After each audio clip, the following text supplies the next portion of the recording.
হ্যাঁ এভরিওয়ান, আজকে পটলের ভাপা করবো। তার জন্য পটলগুলো ভালো করে কেটে নিলাম। তারপর পাখিগুলো হুলস্থুল করছে। এখানে এসে কড়াইতে তেল দিয়ে কালি জিরে সম্বার দিয়ে নিচ্ছে। তারপরে পটলগুলো আগে ভেজে নিলাম, তারপরে আলুগুলো ভেজে নিলাম।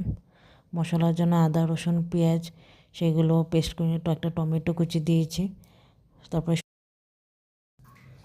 এখানে প্রেশার কুকার বসিয়ে দিকে মশলার জন্য পেস্ট করে আদা রসুন পেঁয়াজ কাঁচা লঙ্কা কাজু বাদাম আর পোস্ত তো অ্যাড করতে পারিনি, কিন্তু তোমরা চাইলে দিতে পারো। তো এখানে আমি দই দিয়েছি, দই দিয়ে বানিয়েছি। সব কিছু একসাথে কষিয়ে নিয়ে লাস্টে ধনেপাতা কুচি ছড়িয়ে দিলে আমাদের রেডি হয়ে গেল পটলের ভাপা। ভাত কেলা পুরের জন্য রেডি করলাম। ভাত কেলা পুরো সিদ্ধ হয়ে গেল।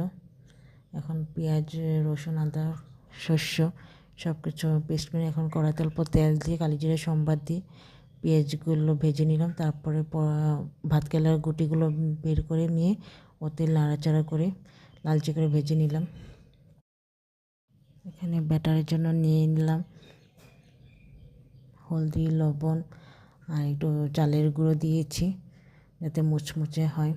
তারপর বেসনও দিয়েছি। এখন গুলে নিয়েছি ব্যাটারটা। এখন তেলে গরম করে ভাত কেলাগুলো দিয়ে দিয়েছি। এক পিঠ ভেজে নিয়ে লালচে করে ভেজে নিলাম। আজকে যাবো